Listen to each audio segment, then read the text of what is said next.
မေရိကန်ရဲ့အီရန်ပေါ်မှာလုပ်နေတဲ့စစ်ပွဲဟာစစ်ရာဇဝမှုကျူးလွန်မှုတွေဖြစ်နေနိုင်တယ်ဆိုတဲ့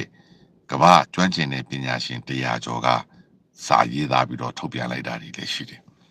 အားလုံးပဲမင်္ဂလာပါຫນွေဦးလိုင်ကနေကြိုဆိုလိုက်ပါတယ်နေ့စုတော်လန်ရေးသတင်းတွေသိရှိနိုင်ဖို့ຫນွေဦးလိုင် channel ကို subscribe လုပ်ထားပေးကြပါ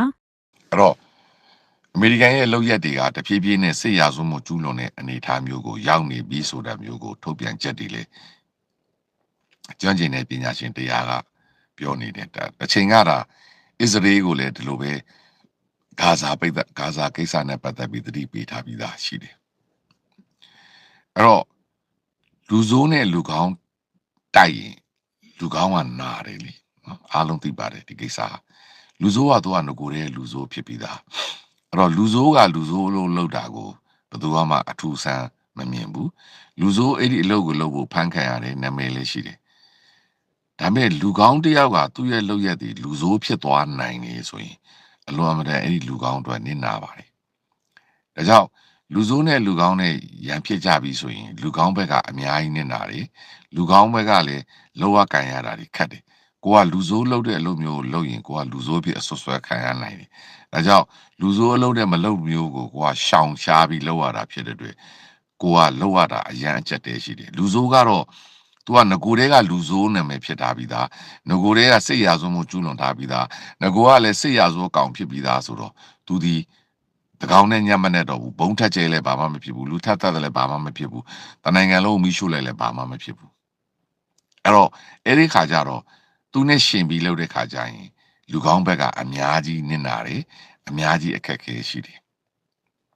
အခုကအဲ့ဒီပြဿနာပဲအီရန်ဟာဒီ state terrorism လို့တကမ္ဘာလုံးကသတ်မှတ်ထားတာအီရန်ဟာနိုင်ငံတကာအကြမ်းဖက်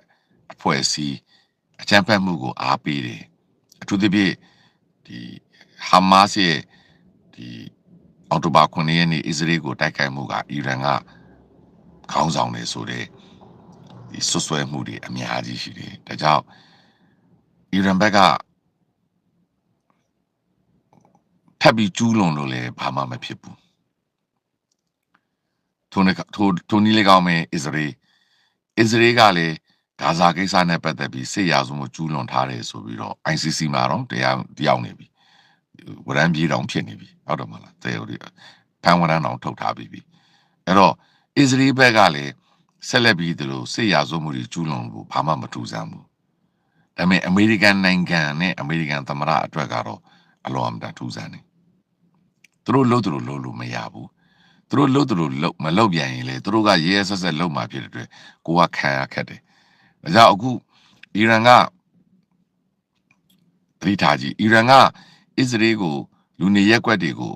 ပြစ်လိုက်လို့ပြုတ်ကျသွားလို့လူနေရက်ွက်မှာသေဆုံးရင်ဘယ်သူမှအဲ့ဒါကိုအထူးဆန်းလုပ်ပြီးလက်ခုပ်တီးပြီးတော့မပြောကြဘူး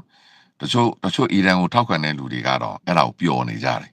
အဲ့ဒါစစ်ရာဇဝမှုပဲဒါပေမဲ့အီရန်စစ်ရာဇဝမှုထက်ကျူးလွန်တာကိုဘယ်သူမှအထူးဆန်းမထင်တော့ဘူးဒါပေမဲ့အမေရိကန်ကဒီចောင်းတစ်ចောင်းကိုဒီဒုံးကြီးပြစ်ချပြီးတော့ចောင်းသား160 90စီတာကိုတော့အထူးဆန်းလုပ်ပြီးတော့လူတိုင်းပြောနေကြတယ်အဲ့ဒီအထူးသဖြင့်အီရန်ကိုထောက်ခံတဲ့လူတွေကယနေ့ထိပြောနေသေးပဲအဲ့တော့ပြောချင်တာကအဲ့ဒါလူဆိုးနဲ့လူကောင်းနဲ့ဖြစ်ကြပြီဆိုရင်လူကောင်းဘက်ကနစ်နာချက်တွေပဲတော့အခုအမေရိကန်ကအီရန်ကဥပမာဒီဟိုတယ်ကိုပုံကျဲလိုက်တယ်နော်ဒီကိုဒူဘိုင်းမှာရှိတဲ့ဟိုတယ်ကိုဒုံးကျည်နဲ့ပစ်တယ်ရင်းနှီးလှောင်ကန်တွေကိုဒုံးကျည်နဲ့ပစ်တယ်အရသားတွေရှိတဲ့နေရာတွေကိုဒုံးကျည်ကြားတယ်အဲ့ဒါကိုဘယ်သူမှအထူးထွေမပြောပဲအီရန်ကတော်တယ်ဆိုတဲ့ပုံစံနဲ့ပြောနေကြတာဘာကြောင့်လဲအီရန်ကငကိုတဲကစစ်ရာဇဝကျူးလွန်ထားပြီးသားဖြစ်တဲ့လူဆိုးဖြစ်တဲ့အတွက်ဘယ်သူမှဒါကိုအထူးထွေဒါလူဆိုးလုပ်တယ်လို့ပဲထင်တယ်ဒါပေမဲ့အမေရိကန်ကအခုလို British ကိုတရားကြီးကိုဘုံချိုးလိုက်ဘိုးခွဲလိုက်တာ ਨੇ ဟာအမေရိကန်ကဒါလူဆိုးလို့လုပ်ပြီးလားဆိုပြီးအော်တကြီးသတင်းထူးဆန်းတဲ့သတင်းတွေဖြစ်နေတယ်ဒါကြောင့်အဲ့လိုအချက်လက်များအရာအမေရိကန်နိုင်ငံသည်ဒီအီရန်စစ်ပွဲမှာwar crime လို့ခေါ်တဲ့စစ်ရာဇဝမှုကိုကျူးလွန်နေတဲ့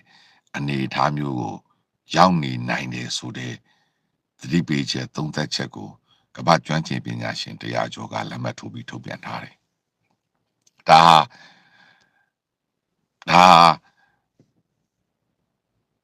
ဒီနေ့နောက်ဆုံးဖြစ်နေတဲ့အနေအထားပဲအဲ့တော့အီရန်ရဲ့ရန်စမှုပေါ့နော်အီရန်ရဲ့ကလိတာပေါ့နော်အဲ့ဒါကိုအမေရိကန်ကစိတ်ရှည်ဖို့လိုတယ်စိတ်မရှိဘဲနဲ့ရန်ကိုရန်လိုပြန်တုတ်ပြန်လိုက်ရင်အမေရိကန်ဒီအီရန်ဆင်ထားတဲ့ထောင်ချောက်အထဲကိုတန်တန်ဝင်သွားမှာပြောချင်တာကလူဆိုးထောင်ဆင်ထားတဲ့ထောင်ချောက်ပေါ့ကိုကလူကောင်းလေသူကလူဆိုးလေတော့ကိုကိုလူဆိုးမဖြစ်ဖြစ်အောင်သူကဆွဲချမှာလေအဲ့ဒီဥစ္စာကိုထည့်တွက်ရတာလေအခုကသမရထရန့်ရဲ့စိတ်နေစိတ်ထားနဲ့ဒီအမေရိကန်မှာသူခန့်ထားတဲ့ကာကွယ်ဝန်ကြီးတွေရဲ့တစ်ဖက်သက်ပြောဆိုနေတဲ့စိတ်နေစိတ်ထားများကြောင့်အီရန်ရန်စတဲ့အထက်ကိုသူတို့တဖြည်းဖြည်းပါလာပြီဒါဆိုရင်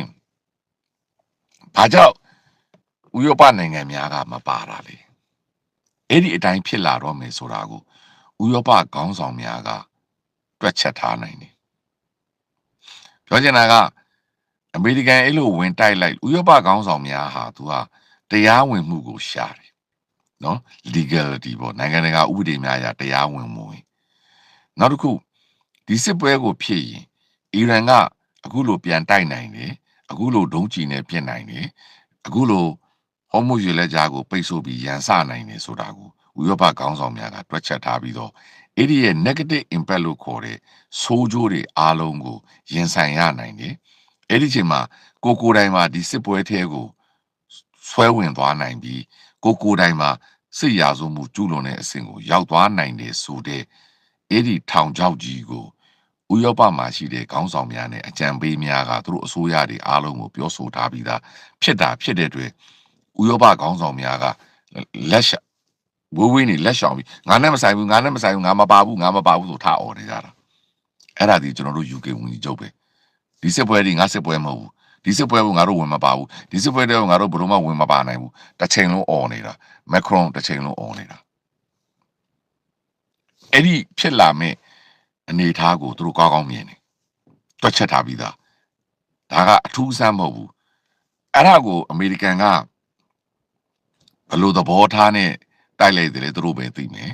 ဒါပေမဲ့အဲ့ဒီဖြစ်လာတဲ့အနေအထားအရအမေရိကန်ကဆွဲဝင်နေတယ်အဲ့ဒါကိုသူ့မှာ exit strategy ဆိုတဲ့အနေအထားကလေဒါကိုငါထားခဲ့ပြီးသွားတော့မယ်ဆိုတဲ့ပြောဆိုမှုတွေအနေနဲ့တော့သူကတော့ပြောဆိုနေတာပဲရှိတယ်ဒါပေမဲ့လက်တွေ့မှာအဲ့လိုထားခဲ့မထားခဲ့ဆိုတာလေမေးစရာမေးခွန်းတွေအများကြီးရှိတယ်အဲ့တော့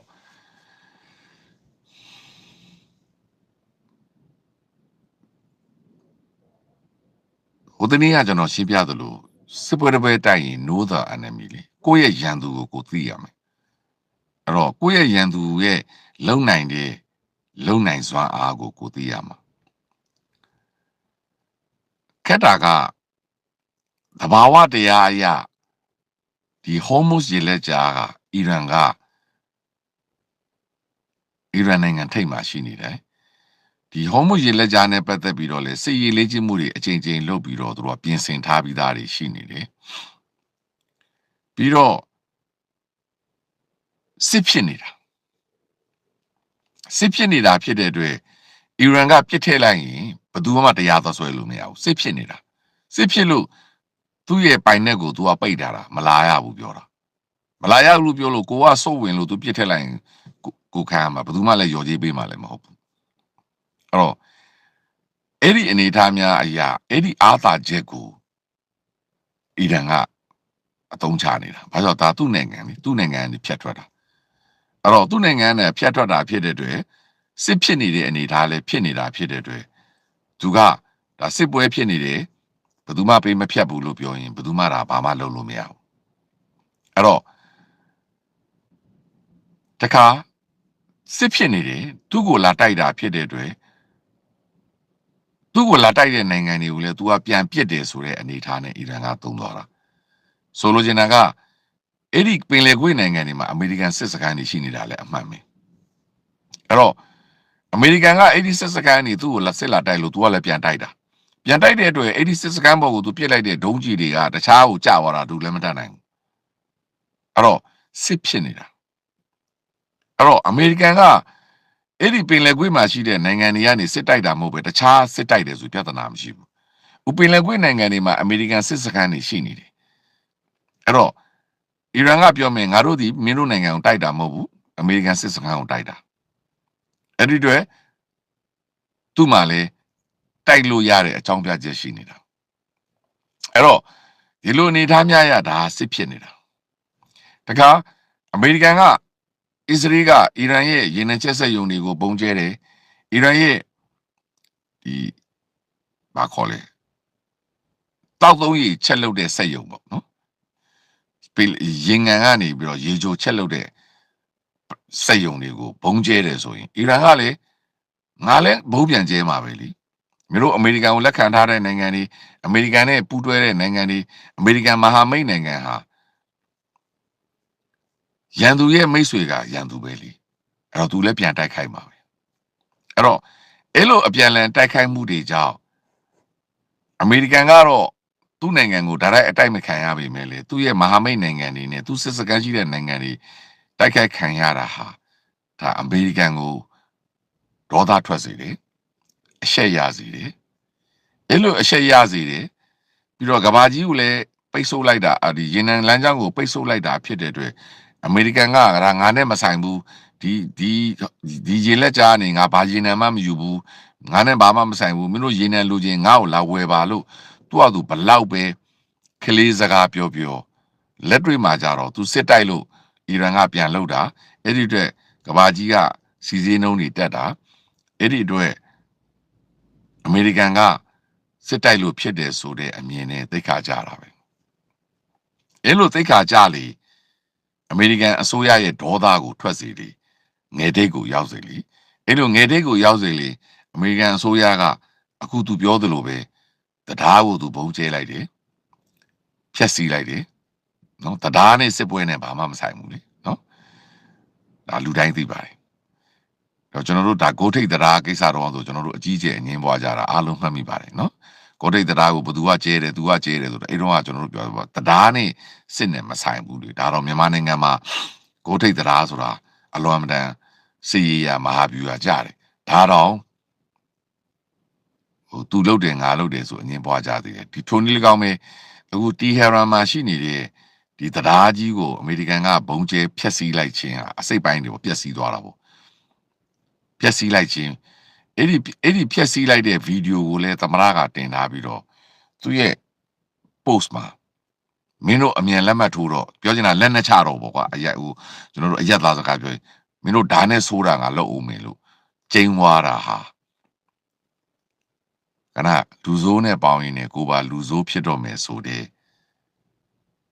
ထောင်ချောက်တဲ့ကိုသမရကိုယ်တိုင်တိုးဝင်နေပြီဆိုတာကိုသတိပြနေတာ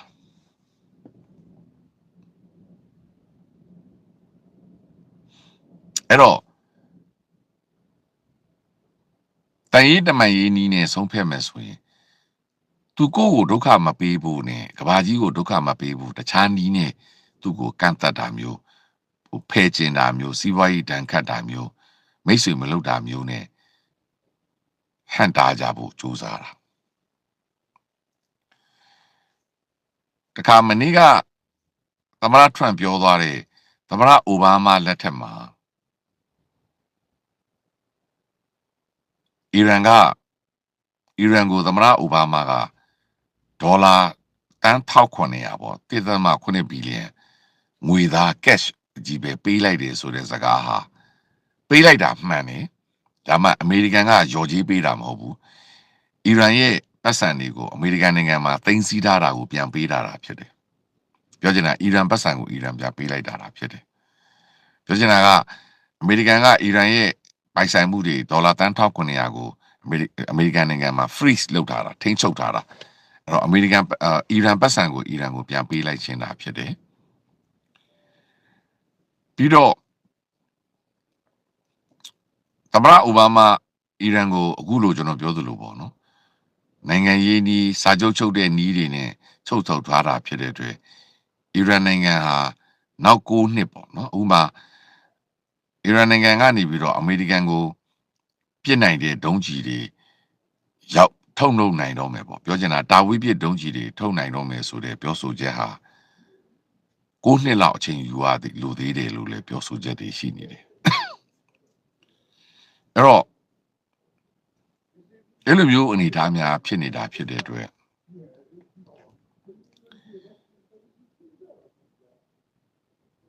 အမေရိကန်ရဲ့လက်ရှိအနေအထားဟာရှေ့ကိုဆက်ဝင်သွားရင်လည်းဒုက္ခရောက်မယ်နောက်ပြန်ဆုတ်ရင်လည်းဒုက္ခရောက်တော့မှာအဲ့ဒီအချက်တဲကိုကမ္ဘာခေါင်းဆောင်များကပြောဆိုတာသူတို့ပြောချင်တာကဒါကိုမလုပ်ခင်တည်းကသူတို့နဲ့တိုင်ပင်လုပ်ဖို့လိုအပ်တယ်သူတို့နဲ့လာပြီးညှိနှိုင်းဖို့လိုအပ်တယ်ဝိုင်းပြီးတော့စူးစမ်းပြင်ဆင်ဖို့လိုအပ်တယ်အဲ့ဒါမျိုးသူတို့နဲ့မညှိနှိုင်းဘူးမဆွေးနွေးဘဲနဲ့ငါတကောကောပြီးကဘာပေါ်မှာငါလာရင်ငါကဘယ်သူမှကူးဆိုင်စရာမလိုဘူးဆိုပြီးတော့လှုပ်သွားပြီးတော့သူလှုပ်သွားပြီးမှသူလှုပ်သွားတဲ့ကိစ္စကိုနောက်လူကလိုက်ရှင်းရမယ်ဆိုတဲ့ပုံစံမျိုးပြောဆိုနေတာကိုကမ္ဘာခေါင်းဆောင်များကအထူးသတိထားပြီးဆက်ဆံနေတာသို့တော်လည်း UK နိုင်ငံကတော့ဥဆောင်ပြီးတော့ပဲမနေ့ကနိုင်ငံပေါင်း40ရဲ့နိုင်ငံခြားရေးဝန်ကြီးများနဲ့ online ကနေအစည်းအဝေးလုပ်ပြီးတော့ Hormuz ရေလက်ကြားကိုပြန်ဖွင့်ဖို့အတွက်အစည်းအဝေးတစ်ခုခေါ်တယ်။အဲ့ဒီအစည်းအဝေးမှာဘယ်လိုပုံစံနဲ့ပြန်ဖွင့်ဖို့လုပ်မှာလဲဆိုတော့မဟာဗျူဟာမြောက်စဉ်းစားကြတယ်။သူတို့ရွေးချယ်တာကတော့နိုင်ငံရေးတိုင်ရေးတမန်ရေးစီးပွားရေးတန်ခတ်မှုပေါ့နော်။ဒါမျိုးတွေပဲသူတို့ကရွေးချယ်ဖို့များတယ်။တိုင်ရေးတမန်ရေးနည်းနဲ့ဖိအားပေးဖို့တွေများတယ်။ကုလသမဂ္ဂလုံခြုံရေးကောင်စီကိုအသုံးချပြီးတော့အီရန်နိုင်ငံကိုပြောဆိုဖို့တွေအဆိုတင်သွင်းဖို့တွေရှိတယ်ဆိုတဲ့ပုံစံကိုပဲပြောဆိုနေကြတာ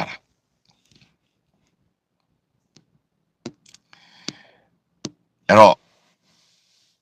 အဲ့ဒါကအခုလက်ရှိနောက်ဆုံးဖြစ်နေတဲ့အနေအထားများပါစီစည်းတွေကတော့တက်နေစေတက်နေအောင်ပါပဲသမ္မတထရမ့်ဘက်ကလည်းနောက်2 ပတ် 3 ပတ်လို့ပြောတယ်ဆိုတော့ရှေ့တလကစစ်ပွဲကရက်ဖို့အနေထားသိမရှိဘူး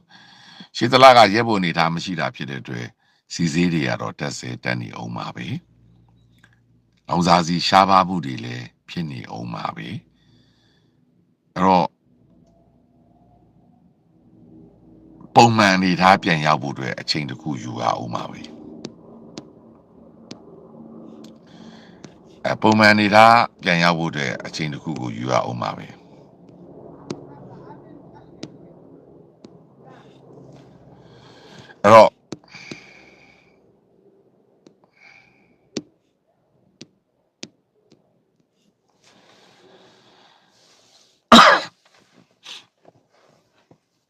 အဲ့တော့နိုင်ငံတကာဥပဒေများဆိုတဲ့အရက်ကနေပြီးတော့စဉ်းစားတဲ့နေရာမှာအမေရိကန်ဟာနိုင်ငံတကာဥပဒေကိုနဲ့မညီဘူးလို့ပြောဆိုနေကြတယ်အဲ့ဒါကတော့အရှိတရားပါဟာမတ်ကအစ္စရေးကိုစားတိုက်လိုက်တာဖြစ်တဲ့အတွက်အဲ့ဒီချိန်ကအစ္စရေးဘက်ကအနောက်နိုင်ငံများ UK တို့ဘာတို့ကပြည်သစ်တို့ကနားလည်စွာနဲ့ယက်တီပေးခဲ့ကြတယ်